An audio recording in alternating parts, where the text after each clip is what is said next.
Alright, तो आज के इस लेक्चर में हम बात करेंगे बेंडिंग इक्वेशन से रिलेटेड कुछ प्रीवियस ईयर क्वेश्चंस के बारे में और देखेंगे कि कैसे आईएएस, आईईएस और गेट में किस तरह के क्वेश्चंस आए हुए हैं बेंडिंग इक्वेशन से related. Alright guys, so let's dive into this lecture.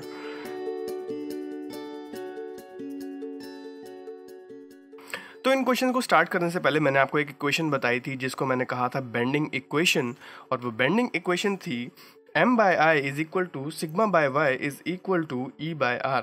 तो ये इक्वेशन है बेंडिंग इक्वेशन, और इसको आपने कभी भी नहीं बोलना, ये मोस्ट इंपॉर्टेंट, मतलब ये चैप्टर की जान है, इसके बिना पूरा चैप्टर ही नहीं है। यही चैप्टर, इसी इक्वेशन की वजह से ये पूरा चैप्टर है जो बेंडिंग स्ट्रेसेस इन बीम है। ठीक है, तो जो हमारा पहला क्वेश्चन है वो आया हुआ है IAS 2004 में, जो आपकी स्क्रीन पे शो हो रहा है। और ये क्वेश्चन कहता है कि हमें एक कैंटिलीवर बीम गिवन है और उस पर यूडीएल लग रहा है W किलोन्यूटन पर मीटर का। उसका जो क्रॉस सेक्शन है वो कुछ इस तरीके का ट्रायंगुलर क्रॉस सेक्शन है, जिसका जो बेस है वो ऊपर है और जो वर्टेक्स है वो नीचे है। तो जो बेस है उसकी जो लेंथ है वो है h/2 और जो इसकी हाइट है इस ट्रायंगल की वो है h। ठीक है, ये आपको क्रॉस सेक्शन दिया हुआ है इस कैंटिलीवर बीम का। आपको फाइंड आउट करना है what is the ratio of the maximum compressive to the maximum tensile stress. आपको बताना है कि मैक्सिमम कंप्रेसिव और मैक्सिमम टेंसाइल स्ट्रेस का जो रेशियो होगा वो क्या होगा। तो सबसे पहले देखते हैं कि जो हमारी कैंटिलीवर बीम गिवन है, ये कैंटिलीवर बीम पे जब हम यूडीएल लगाएंगे तो ये किस तरह से बेंड होगी। ये बेंड होगी कुछ इस तरीके से, राइट। अभी इस तरीके से बेंड होगी तो ये क्या होता है, सैगिंग होता है या हॉगिंग होता है? ये डेफिनेटली हॉगिंग होता है। अब हॉगिंग के केस में हमने देखा था कि जब हॉगिंग होती है तो वो कुछ इस तरीके से होती है। अब हॉगिंग हो रही है तो इसका मतलब यहाँ पे कंप्रेशन हो रहा है, यहाँ पे टेंसाइल हो रहा है। तो जो नीचे वाली हमारी साइड होगी वहाँ पे कंप्रेशन हो रहा होगा, मतलब जो ट्राइंगल की नीचे वाली साइड होगी यहाँ पे कंप्रेशन हो रहा होगा, और ऊपर वाली जो साइड है वहाँ टेंशन है, तो इस एरिया में टेंशन प्रोड्यूस हो रहा होगा। अब टेंशन कितने एरिया में होगा? जो न्यूट्रल एक्सिस से ऊपर ऊपर होगा। और इस ट्राइंगल की जो न्यूट्रल एक्सिस है वो कहाँ पे लाई करती है? वो लाई करती है बेस से h/3 के डिस्टेंस पे और वर्टेक्स से 2h/3 के डिस्टेंस पे। मैं लिख देता हूँ h/3 from base and 2h/3 from the vertex, right. अगर ये उल्टा होता तो 2h/3 ये इस तरीके से होता और h/3 ये इस तरीके से होता। अभी हमको जो ट्रायंगल दिया हुआ है ये उल्टा दिया हुआ है, जो बेस है उसका ऊपर है, वर्टेक्स जो है वो नीचे है।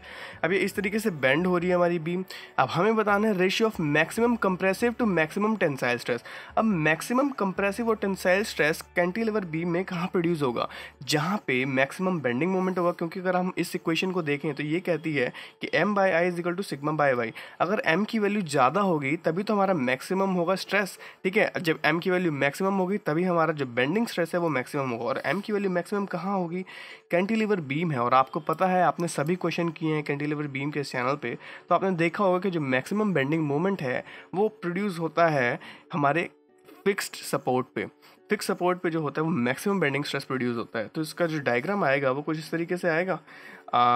ये है हमारी कैंटिलीवर बीम है, ये इसका फ्री एंड का डायग्राम है। फ्री एंड पे जो बेंडिंग मोमेंट होता है वो 0 होता है, और जो फिक्स्ड एंड होता है वहाँ पे बेंडिंग मोमेंट क्या होगा? अगर ये W है और ये जो लेंथ है ये हमें गिवन है L, तो इसकी जो तो इसका जो बेंडिंग मोमेंट होगा वो होगा W इंटू L/2, राइट। तो ये हो जाएगा WL²/2। ये इसका कुछ आ जाएगा बेंडिंग मोमेंट। अब ये बेंडिंग मोमेंट आ गया तो m की वैल्यू क्या हो गई? WL²/2। m मैक्सिमम मोमेंट की वैल्यू हो गई WL²/2। हमारे पास इक्वेशन है m/i is equal to sigma by y। तो पहले टेंसाइल के लिए निकाल लेते हैं। टेंसाइल के लिए मैं इधर कॉलम बना लेता हूँ, राइट। टेंसाइल और कंप्रेसिव, ठीक है। सबसे पहले टेंसाइल के लिए निकाल लेते हैं। टेंसाइल के लिए हमारे पास आई की वैल्यू क्या होगी? आई की वैल्यू होगी जो इसका हमारा मोमेंट ऑफ इनर्शिया होगा। मोमेंट ऑफ इनर्शिया क्या होता है? BH³/36, और यही वैल्यू इसकी होगी BH³/36। मोमेंट ऑफ इनर्शिया तो चेंज नहीं होता, वो तो कांस्टेंट ही रहता है। तो B की वैल्यू कितनी है? ये वैल्यू थी हमारी H, और सॉरी ये वैल्यू थी हमारी h/2, और h और ये जो टोटल वैल्यू थी ये थी हमारी h। तो BH³ बेस कितना है? h/2, that is h/2 into h³ divide by 36। ठीक है, 36 से मल्टीप्लाई कर देते हो जाएगा 72, तो h⁻⁴ डिवाइडेड बाय 72।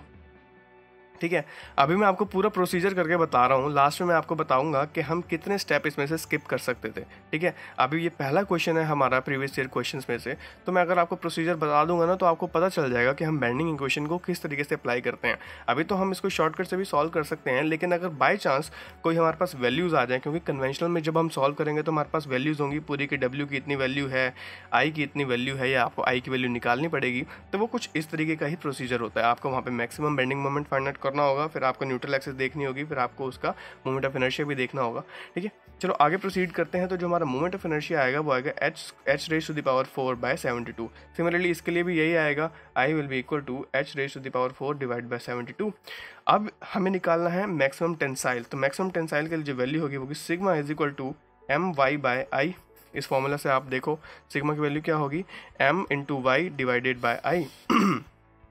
अब i हमारा सेम है, मोमेंट क्या है W²/2 वो भी सेम है।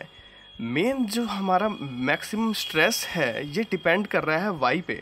आपको पता है कंप्रेसिव के लिए भी m और i की वैल्यू सेम रहेगी, टेंसाइल के लिए भी m और i की वैल्यू सेम रहेगी। तो मेन जो हमारा स्ट्रेस है वो वेरी कर रहा है y के डिस्टेंस पे। अब मैक्सिमम टेंसाइल कहाँ होगा, टेंसाइल होगा ऊपर वाले एरिया में, और ऊपर वाला एरिया कितनी डिस्टेंस पे लाई कर रहा है, h/3 के डिस्टेंस पे। तो सिग्मा 1 को मैं लिख दूँ m/i इंटू h/3। ठीक है, और इस कंप्रेशन वाले पार्ट के लिए अगर मैं देखूं तो सिग्मा की वैल्यू क्या आएगी, sigma 2 will be equal to m/i is equal into 2h/3। I hope आपको समझ आ रहा होगा।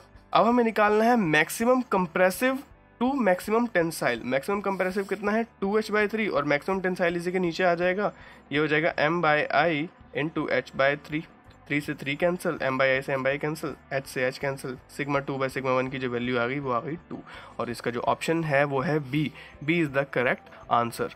ठीक है, अब मैं आपको कह रहा था कि हम इसमें स्टेप जो है वो स्किप कर सकते हैं। क्या स्किप कर सकते थे, हमें ना डायरेक्टली यहाँ से पता चल रहा था कि जो मोमेंट है वो कांस्टेंट है, क्योंकि मैक्सिमम मोमेंट की जब हम पहले हमने जब देख ही लिया था कि मैक्सिमम स्ट्रेस निकालना है, तो मैक्सिमम स्ट्रेस का मतलब मैक्सिमम मोमेंट। आई जो है वो कभी चेंज नहीं होता, और एम की वैल्यू कभी चेंज होगी नहीं मैक्सिमम के केस में। तो m और i तो हो गए ना कांस्टेंट, चाहे वो टेंसाइल हो या वो कंप्रेसिव हो, या फिर कोई वो डिस्टेंस यहाँ का हो या यहाँ का हो या यहाँ का हो, m/i उनके लिए सेम ही रहेंगे।